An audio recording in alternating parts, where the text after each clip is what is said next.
மாண்புமிகு பேரவைத் தலைவர் அவர்களே, காலங்கள் மாறினாலும் அவை முன்னவருடைய வேண்டுகோளுக்கு இணங்க அமைச்சர் அவர்கள் சுருக்கமாக பேச வேண்டும் என்று அவை முன்னவர் அவர்கள் அண்ணன் நாங்க எல்லாம் பேசுறதை பார்த்து மகிழக்கூடிய ஆளு. பேரவைத் தலைவர் கொஞ்சம் அனுமதியை நீட்டி தந்தா இல்ல. நான் ஒன்னும் சொல்லல, அவை முன்னவர் தான் சொல்லுங்க தம்பிட்டன்னு சொல்றாங்க. காலங்கள் மாறினாலும் என்றும் அழியாத புகழோடு கொள்கை குண்டாய் சரித்திரத்தில் நிலைத்து நிற்கும் பகுத்தறிவு பகலவன் தந்தை பெரியாரை வணங்குகின்றேன். பகுத்தறிவு கருத்துக்களை கொள்கைகளாக தீட்டி திராவிட முன்னேற்ற கழகத்தை துவங்கி அதிகாரத்தை கைப்பற்றி இன்றைக்கு நம்மை எல்லாம் ஆளுகின்ற மக்களாக மாற்றி அழகு பார்க்கின்ற நம்முடைய பேரறிஞர் அண்ணாவை வணங்குகின்றேன். நம்முடைய நெஞ்சமெல்லாம் நிறைந்திருக்கும் தலைவர் கலைஞர் அவர்கள் நம்மை கண்டெடுத்து அங்கீகரித்து ஆளாக்கிய அந்த ஒப்பற்ற தலைவரை வணங்குகின்றேன். இன்றைக்கு இந்த நாடே திரும்பி பார்க்கின்ற ஒரு தலைவராய், தமிழர்கள் எங்கெல்லாம் வாழுகின்றார்களோ அவர்களுக்கு ஒரே தலைவராய், ஒப்பற்ற தலைவராய் வாழ்ந்து கொண்டிருக்கக்கூடிய நம்முடைய அன்புக்குரிய முதல்வர் அவர்களை வணங்குகின்றேன்.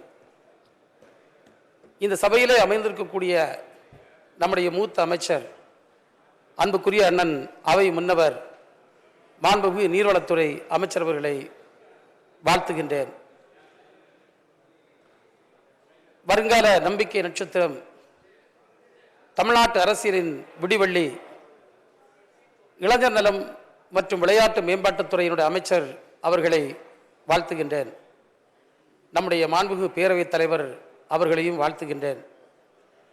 இங்கு இருக்கக்கூடிய அமைச்சர் பெருமக்கள், நம்முடைய மாண்புமிகு உறுப்பினர்கள் அத்தனை பேருக்கும் என்னுடைய வணக்கத்தை தெரிவித்துக் கொள்ளுகின்றேன்.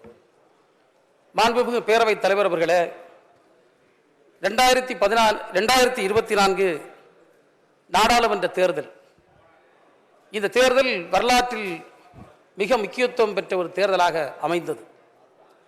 தேர்தல் நடைபெறுவதற்கு முன்னால் 400 தொகுதிகளுக்கு மேல் கைப்பற்றுவோம், இந்த நாட்டை பிடிப்போம், இந்த நாட்டினுடைய பெயர் இந்தியா என்பதை மாற்றுவோம், அரசமைப்பு சட்டத்தை மாற்றுவோம் என்றெல்லாம் சிலர் கொக்கரித்தார்கள்.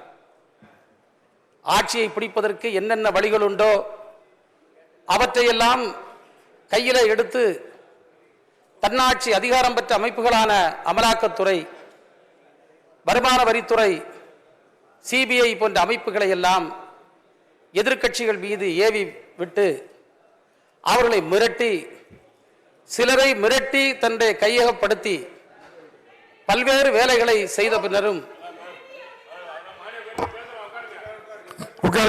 இந்திய துணைக்கண்டத்தில் பலதரப்பட்ட மக்கள் வாழுகின்ற இந்த மண்ணில் வெறுப்பு பிரச்சாரத்தை கட்டவிழ்த்து விட்டு, பொய் பிரச்சாரங்களை கட்டவிழ்த்து விட்டு, உலக அளவில் பொய்ங்கிற வார்த்தையை உட்பட அவை குறிப்பிட்டு நீக்கிறது உண்மைக்கு புறம்பாக வாங்க.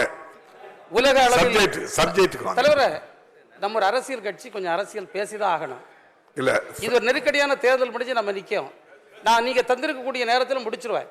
அதில் நீங்க கொஞ்சம் தயவு செய்து எனக்கு பேச அனுமதிக்க கேட்டுக்கொள்கின்றேன். அதாவது பால்வளத்துறை மானிய கோரிக்கையில டிபேட்ல பேசியிருக்காங்க, அதுக்கு தான் பதில் சொல்றதுதான் எல்லாரும் விருப்பம். நீங்க அதை தாண்டி நம்ம ரொம்ப எல்லாம் ஏதாவது நீங்க அரசியல் தொட்டுக்கிட்டுமே தவிர தொட்டுக்கிட்டுதான் நம்ம மேடையில வெளிய மேடையில பேசுற மாதிரி தயவு செய்து அது பேசினா நாகரிகம் இல்ல. சபைக்கு சில நாகரிகம் இருக்கு, நீங்க அதுபடிதான் நடந்துக்கணுமே தவிர அதை தாண்டி பேசினா நல்லா. எதையும் தாண்டல, நம்ம தலைவருக்கு நீங்க நம்ம சாதனைகள், நம்முடைய தலைவரை பற்றி அருமை பெருமையா பேசுங்க. பெரிய அளவுல நீங்க அந்த பேசுறது இந்த அவைக்கு நாகரிகமா இருக்காது. அவை நாகரிகம் இல்லாம நான் பேச மாட்டேன் உறுதியை நான் என்னுடைய பேரவைத் தலைவருக்கு சொல்லுங்க. இல்ல, நீங்க சப்ஜெக்டுக்கு வாங்க. அவ்வளவு அமைச்சர்கள், மூத்த அமைச்சர்லாம் பதில் சொல்லிருக்காங்க, சப்ஜெக்டை தாண்டல. நீங்க அதை மனதில் வச்சு பேசுங்க தயவு செய்து. அதாவது ஹியூமன் டெவலப்மெண்ட் இண்டெக்ஸ், மனிதவள மேம்பாட்டு குறியீட்டில் இந்தியா 142வது இடம். ஆனால் பொய் பிரச்சாரங்கள், வெறுப்பு பிரச்சாரங்கள் இந்தியா முதலிடம். இல்ல தயவு செய்து நீங்க அவையில வந்து அந்த பொய்ங்கிற வார்த்தையை பயன்படுத்தக்கூடாது. உண்மைக்கு புறம்பாண்டி தான் சொல்லணும். நம்ம கலைஞர் தான் அவருக்கு அந்த இதை தந்திருக்காரு. நீங்க தயவு செய்து சப்ஜெக்டுக்கு வாங்க, சப்ஜெக்ட் வாங்க, அது வேண்டாம். நான் நீங்க சொன்ன இந்த சப்ஜெக்ட்ல நீங்க பேசினாலும் அவை குறிப்பிட்டு நீங்க தான் போறேன். அது தேவையில்லை இங்க அவைக்கு. நீங்க பால் வளத்தை பற்றி எவ்வளவு மூத்த அமைச்சர்கள் எவ்வளவு பண்பா பதில் சொல்லிருக்காங்க. நீங்க அந்த இடத்துக்கு வாங்க. நீங்க தேவையில்லாம வீண் பிரச்சனை தேவையில்லை. தயவு செய்து எல்லாருக்கும் உங்களை விட நிறைய பேசக்கு சப்ஜெக்ட் இருக்கு. என்ன பேசன்னு இந்த சபையில ஒரு நாகரிகம் இருக்கு. தயவு பண்ணி அதை மட்டும் பயன்படுத்துங்க.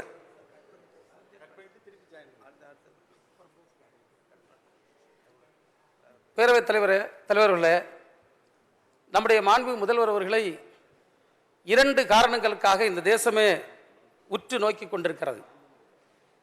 தேசத்திற்கு திசை காட்டும் தலைவராக நம்முடைய தலைவர் அவர்கள் விளங்கிக் கொண்டிருக்கின்றார்கள்.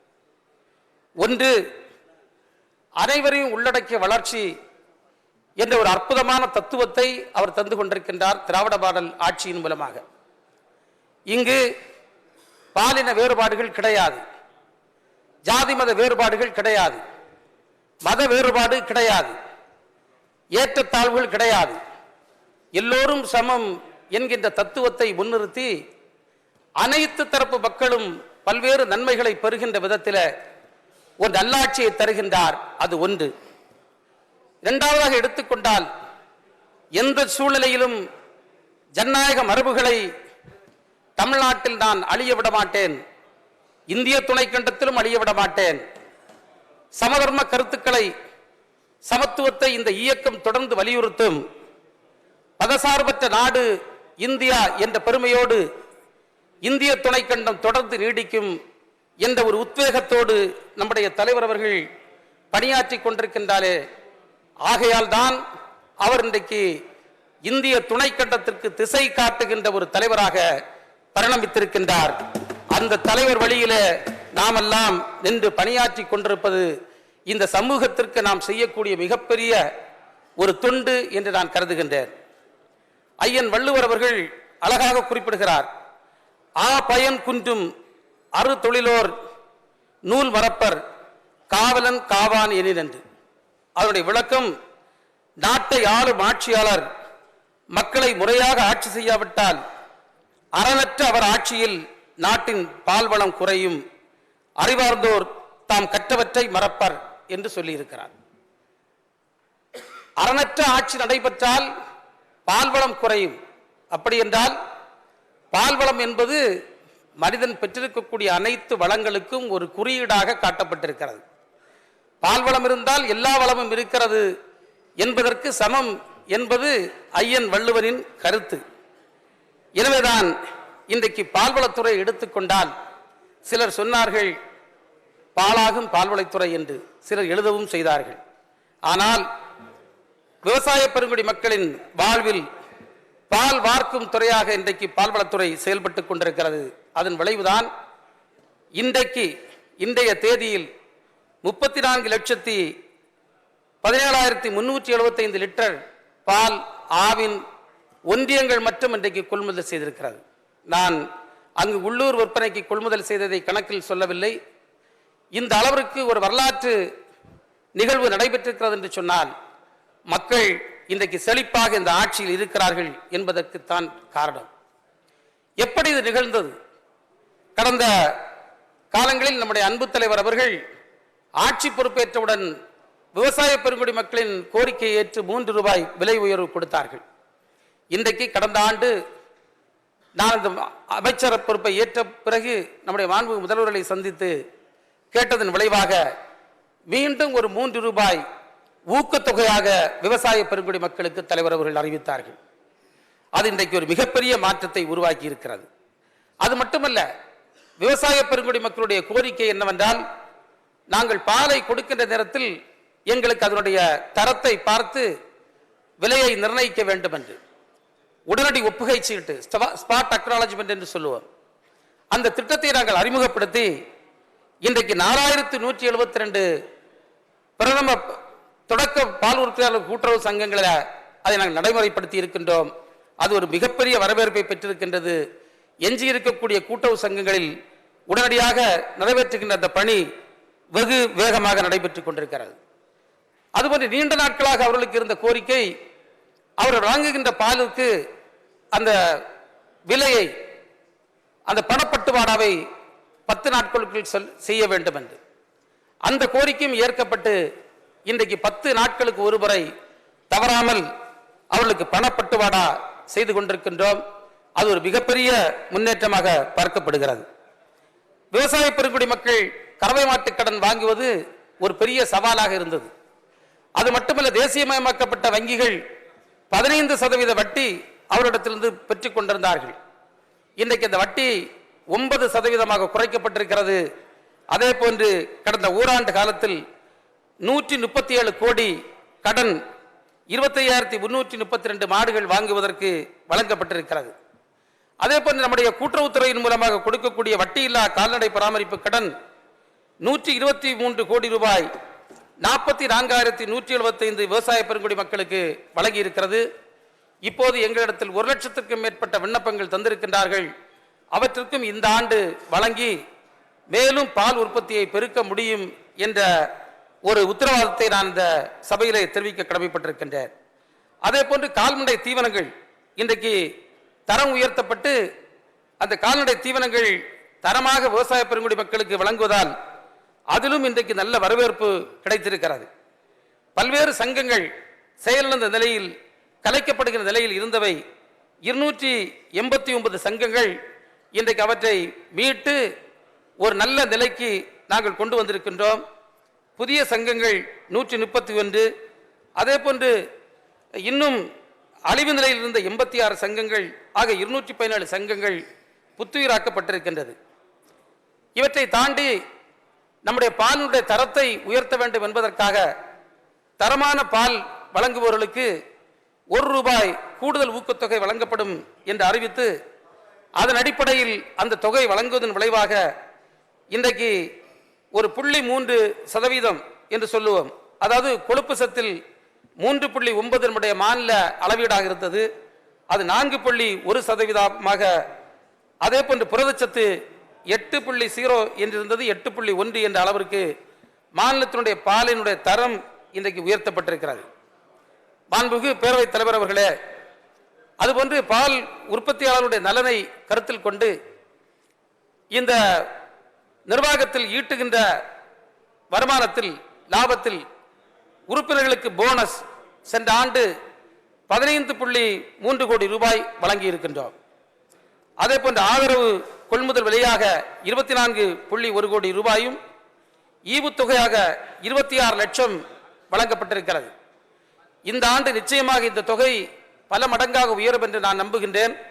ஏனென்றால் இன்றைக்கு தோராயமாக 1-2 சங்கங்கள் தவிர, ஒன்றியங்கள் தவிர மீது அனைத்து ஒன்றியங்களும் இன்றைக்கு ஒரு லாபகரமான நிலைக்கு வந்து கொண்டிருக்கிறது. இந்த இன்னும் ஓரிரு மாதங்களில் அனைத்து ஒன்றியங்களும் லாபகரமாக செயல்படுகின்ற ஒரு சூழலை உருவாக்கி அதிகமான போனஸ் மற்றும் டிவிடெண்ட் போன்றவற்றை விவசாய பெருங்குடி மக்களுக்கு வழங்குவதற்கு ஆவண செய்யப்படும் என்பதை நான் இந்த பேரவையில் அறிவிப்பதில் மட்டற்ற மகிழ்ச்சி அடைகின்றேன். ஒரு நிறுவனம் வளர வேண்டும் என்று சொன்னால் அங்கு இருக்கக்கூடிய பணியாளர்களும் மிக முக்கியமானவர்கள். ஆவின் நிர்வாகத்தை பொறுத்தவரையில் அகவிலைப்படியில் கூட பல்வேறு ஏற்றத்தாழ்வுகள் இருந்தது. அவற்றை எல்லாவற்றையும் ஒரு சீரான அகவிலைப்படி கட்டுப்பாட்டிற்குள் கொண்டு வந்து இன்றைக்கு 42% அகவிலைப்படி அனைத்து ஊழியர்களுக்கும் வழங்கப்பட்டிருக்கிறது. அதை 46 உயர்த்துவதற்கான வேலைகள் நடைபெற்றுக் கொண்டிருக்கிறது.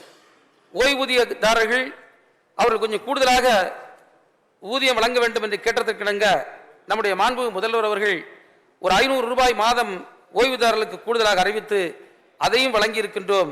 அதுவும் ஒரு வரவேற்பை பெற்றிருக்கின்றது. இங்க இருக்கக்கூடிய பல்லாயிரக்கணக்கான ஒப்பந்த ஊழியர்கள் அவர்களுடைய ஊதியம் சரியான முறையில் கிடைக்கவில்லை என்ற கோரிக்கை வைத்த நேரத்தில் அவர்களுக்கு அதற்கான உத்தரவு பிறப்பித்து அனைத்து ஊழியர்களுக்கும் இஎஸ்ஐ மற்றும் பிஎஃப் பிடித்தங்கள் தவிர்த்து எஞ்சிய பணத்தை அவரவர் வங்கி கணக்கில் செலுத்துகின்ற நடைமுறையை கடைபிடித்து இன்றைக்கு அது அத்தனை தொழிலாளர்கள் மத்தியில் ஒரு மிகப்பெரிய வரவேற்பை இன்றைக்கு பெற்றிருக்கின்றது. அதே போன்று தொடக்க பால் உற்பத்தியாளர் கூட்டுறவு சங்கம் இங்கு பேசுகின்ற அண்ணன் நீலமேகம் அவர்கள் கூட குறிப்பிட்டார்கள். அவர்கள்தான் இந்த அமைப்பை பிடித்து நிறுத்துகின்றவர்கள். அவர் கிராமத்தில் வேலை செய்யக்கூடிய பணியாளர்கள் அவருடைய கோரிக்கைகள் ஏற்றுக்கொள்ள வேண்டும், அவர்களுக்கு சம்பள உயர்வு கொடுக்க வேண்டும் என்று கூறினார். அதற்காக ஒரு உயர்மட்ட குழுவை நியமித்து அவருடைய பரிந்துரைகளை நாங்கள் பெற்றிருக்கின்றோம். அந்த பரிந்துரைகள் அரசின் பரிசீலனையில் இருக்கிறது. வெகு விரைவில் அந்த சம்பள உயர்வு கூட்டுறவு சங்க பணியாளர்களுக்கு அறிவிக்க இருக்கின்றோம் என்ற செய்தியும் நான் சொல்ல கடமைப்பட்டிருக்கின்றேன். அதுபோன்று பல்வேறு நிர்வாக சீர்திருத்தங்கள் இங்கு ஏற்படுத்தப்பட்டிருக்கிறது. ஒரு உதாரணமாக பார்ப்போம் என்று சொன்னால், ஆவின் மிக அதிகமாக மின்சாரத்தை செலவழிக்கக்கூடிய ஒரு அமைப்பு. ஒரு மாதம் ஒன்றுக்கு ஒரு சுமார் 48 லட்சம் யூனிட் அளவிற்கு மின்சாரம் தேவைப்படும். நான் பொறுப்பேற்ற பிறகு 15.6% அந்த செலவினத்தை நாங்கள் குறைத்திருக்கின்றோம். பல்வேறு நிர்வாக நடவடிக்கைகள் மேற்கொண்டு அதன் மூலமாக ஆவின் நிறுவனத்திற்கு மாதம் ஒன்றுக்கு 48 லட்சம் ரூபாய் சேமிப்பு இன்றைக்கு கிடைத்திருக்கிறது. அதே போன்றுதான் பால் கொள்முதல் செய்வதற்காக செல்லுகின்ற வாகனங்கள், அதனுடைய வழித்தடங்கள் எல்லாம் இன்றைக்கு தேவைக்கேற்றபடி மாற்றி அமைத்து அதன் மூலமாகவும் ஒரு மிகப்பெரிய சேமிப்பு இந்த அமைப்பிற்கு கிடைத்திருக்கின்றது. அதே போன்று தொழிற்சாலைகள் பால் கையாளும் போது ஏற்படுகின்ற இழப்பு அது 0.2% அனுமதிக்கப்பட்டிருந்தது.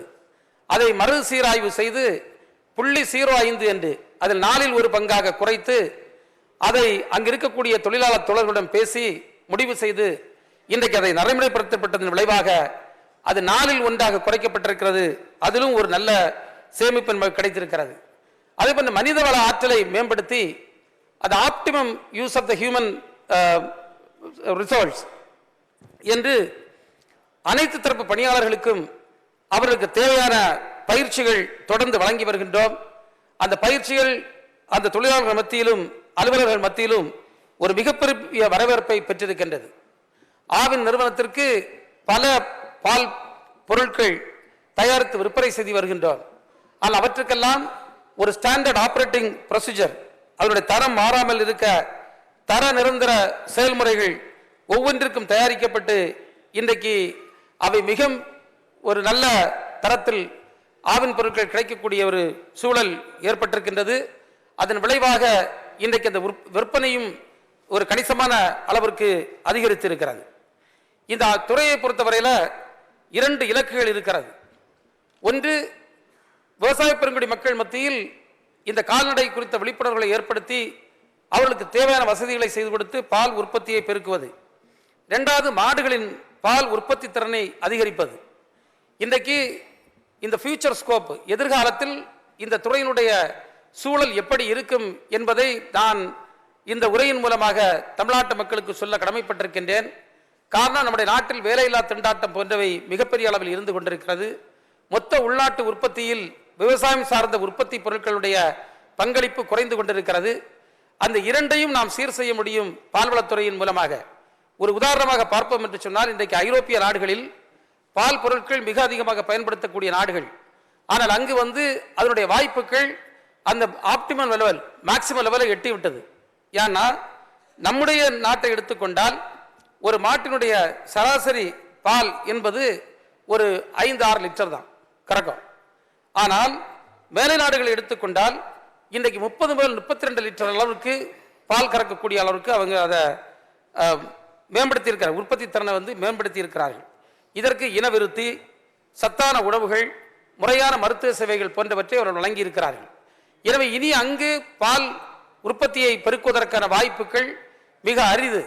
ஆனால் உலக சந்தையில் ஏற்படுகின்ற இந்த பாலுடைய தேவை பெருகி வருகின்ற காலகட்டத்தில் இந்தியாவில், குறிப்பாக தமிழ்நாட்டில் இந்த பாலை உற்பத்தி செய்வதற்கு, பால் வளத்தை பெருக்குவதற்கு நிறைய வழிவகைகள் இருக்கிறது.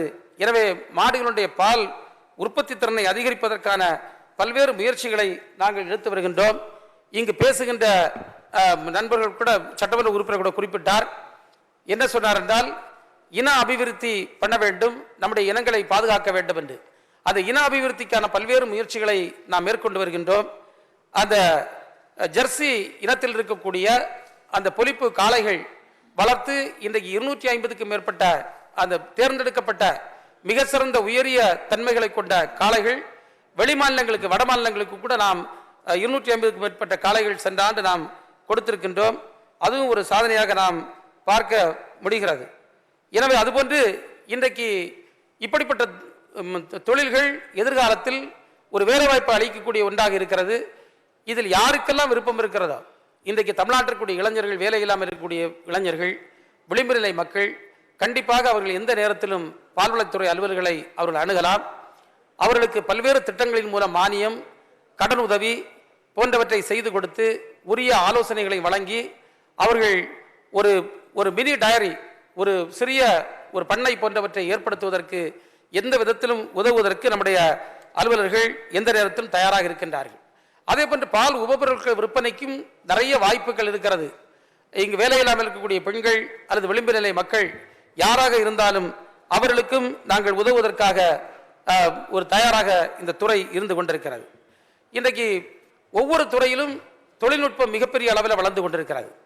இன்றைக்கு டயரி இண்டஸ்ட்ரி, பால் வளத்தை பொறுத்தவரையில் தனியாரை பார்த்தீங்கன்னா அவங்க மொத்தமாக அதை கார்பரேட்டைஸ் பண்ணி அதை டயரி ஆட்டோமேஷன், டிஜிட்டலைசேஷன் போன்றவற்றை கொண்டு வந்து எல்லாம் மொத்தமாக வந்து அவங்க ஒரு ஆட்டோமேட் பண்ணியிருக்காங்க. அதே போன்று நாமும் கொண்டு வர வேண்டும் என்ற எண்ணத்தின் அடிப்படையில் டயரி ஆட்டோமேஷன், அதே போன்று logistics, digital transformation, financial management போன்றவற்றுக்கெல்லாம் நாங்கள் வல்லுநர்களை நியமிக்க இருக்கின்றோம். அதற்கான அறிவிப்பு கூட கொடுத்திருக்கின்றோம். அதன் மூலமாக நிச்சயமாக ஒரு அடுத்த நிலைக்கு இந்த நிறுவனத்தை கொண்டு செல்ல முடியும் என்பதை நான் தெரிவித்துக் கொள்கின்றேன். அதேபோல் நிர்வாக சீர்திருத்தங்கள் வேண்டும் என்று எங்களுடைய பணியாளர்கள் கேட்டுக்கொண்டிருக்கின்றார்கள். சட்டத்தில் ஒரு சில மாற்றங்கள், அதுபோன்று ஏற்கனவே இருக்கக்கூடிய விதிகள், அரசாணைகள் போன்றவற்றை, சுற்றறிக்கைகள் போன்றவற்றில் கூட பல்வேறு மாற்றங்களை இன்றைக்கு ஒரு உகந்த சூழ்நிலை உருவாக்குவதற்காக ஏற்படுத்தி வருகின்றோம். விவசாய பெருங்குடி மக்களின் நீண்ட நாள் கோரிக்கையில் ஒன்றான அவர்களுக்கு ISI ஃபார்முலாவில் வந்து பாலிற்கு விலை கொடுக்க வேண்டும் என்ற ஒரு கோரிக்கை, அந்த கோரிக்கையும் பரிசீலிக்கப்பட்டு அதையும் உடனடியாக வழங்குவோம் என்று நான் இந்த பேரவையின் மூலமாக அறிவிக்கின்றேன்.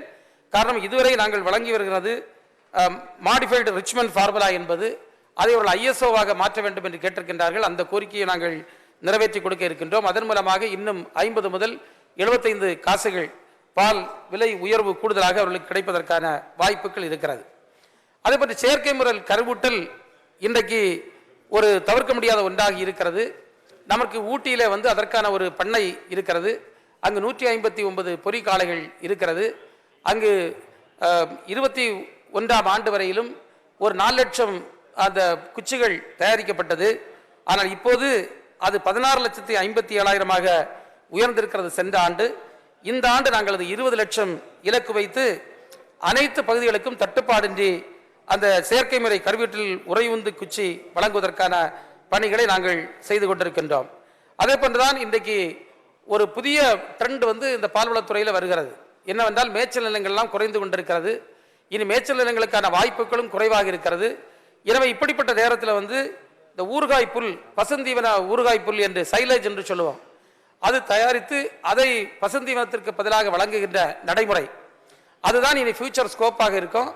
அதற்கான பணிகளையும் நாம் செய்து கொண்டிருக்கின்றோம். அதற்காக ஒரு திட்டத்தை நாம் ஈரோட்டில் வந்து சத்தியமங்கலம் பகுதியில் உடனடியாக ஆரம்பிக்க இருக்கின்றோம்.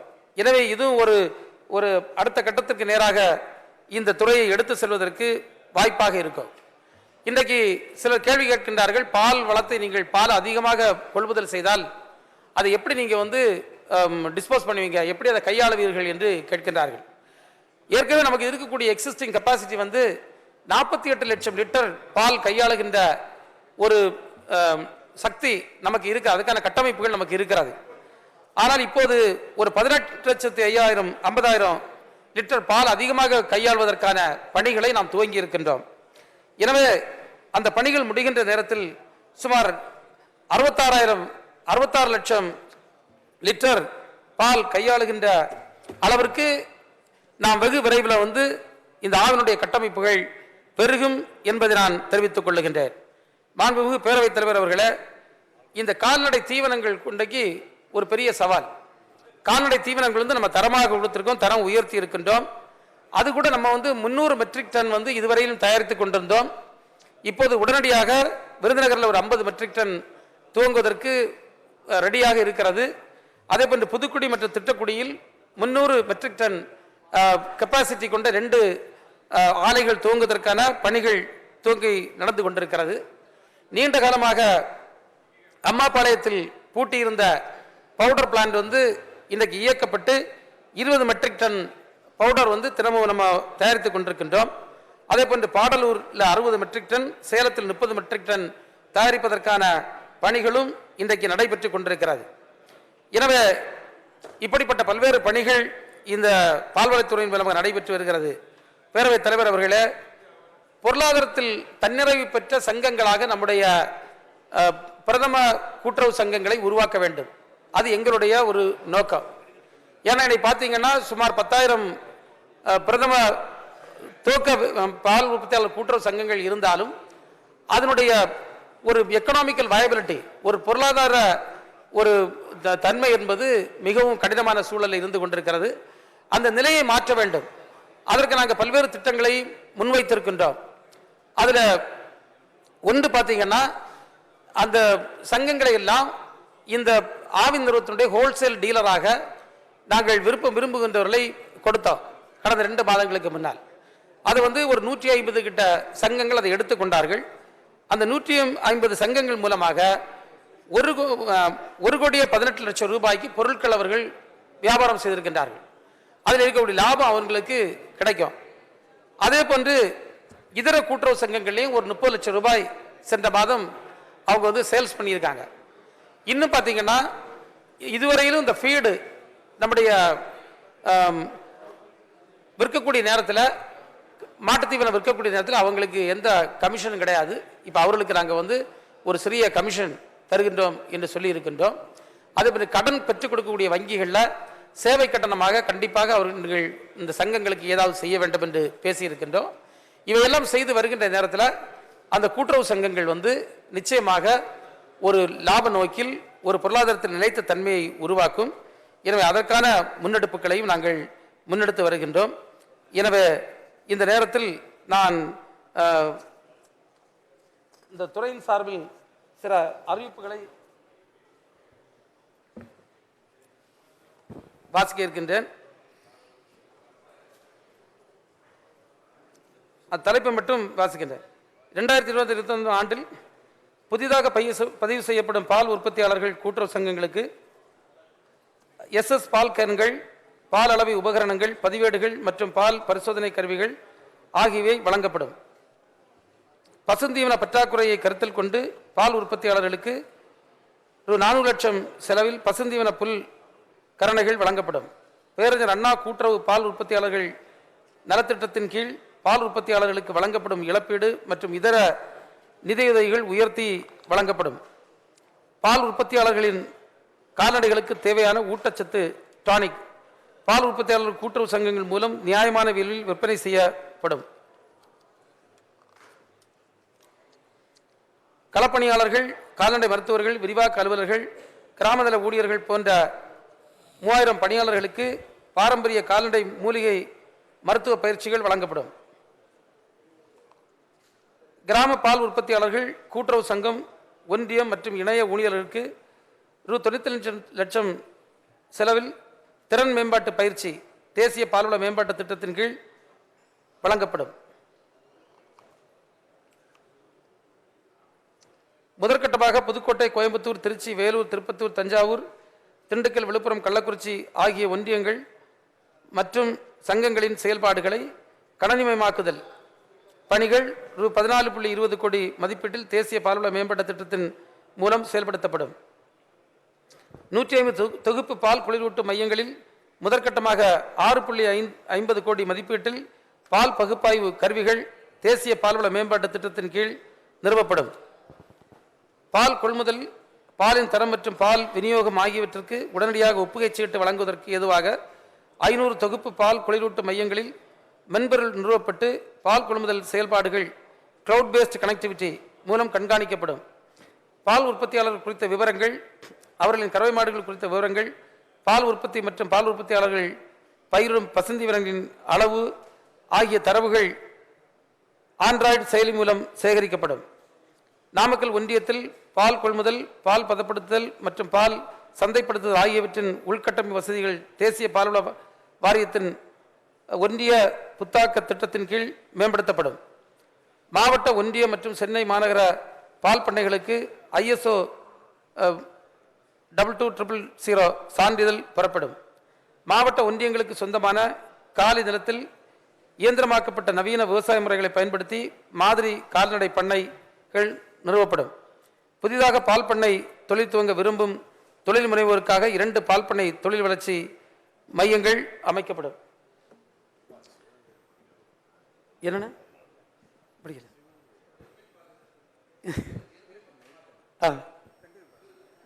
மாண்புமிகு பேரவைத் தலைவர் அவர்களே, 40க்கு 40 நம்முடைய தமிழ்நாட்டு மக்கள் நமக்கு தந்திருக்கின்றார்கள். அதோடு சேர்ந்து இந்த நாட்டை காக்கின்ற கடமையும் நமக்கு தந்திருக்கின்றார்கள். நம்முடைய அன்பு தலைவர் தலைமையில் இருக்கக்கூடிய இந்த அரசு மக்களின் ஓட்டை வாங்கி செல்லுகின்ற ஒரு அரசாக இல்லாமல் இந்த நாட்டை காக்கின்ற, நாட்டு நலனை காக்கின்ற ஒரு அரசாக தொடர்ந்து செயல்படும் என்பதில் எந்தவித சந்தேகமும் இல்லை. பால்வளத்துறை தொடர்ந்து நம்முடைய தலைவருடைய ஒரு தூணாக இருந்து செயல்படும் என்பதை கூறி நன்றி கூறி அமைகின்றேன். வெட்டு தீர்மானத்தை திரும்ப பெற கேளுங்க. மாண்புமிகு பேரவைத் தலைவர் அவர்களே, உறுப்பினர்கள் பலர் வெட்டு தீர்மானங்களை கொடுத்துள்ளார்கள். அந்த வெட்டு தீர்மானங்களை திரும்ப பெற்று அவர்களுக்கு என்னுடைய உரையில் பதில் கிடைத்திருக்கும் என்று நம்புகின்றேன். அதில் அவர்கள் திருப்தி இல்லை என்றால் நிச்சயமாக அவர்கள் எங்களை தொடர்பு கொள்ளலாம். நம்ம அவர்களுக்கு வேண்டிய அந்த திட்டங்களை செயல்படுத்த தயாராக இருக்கின்றோம். என வெட்டு தீர்மானங்களை அவர்கள் திரும்ப பெற்றுக்கொண்டு மானிய கோரிக்கையை நிறைவேற்றி நிறைவேற்றும்படி அன்போடு கேட்டுக்கொள்கிறேன்.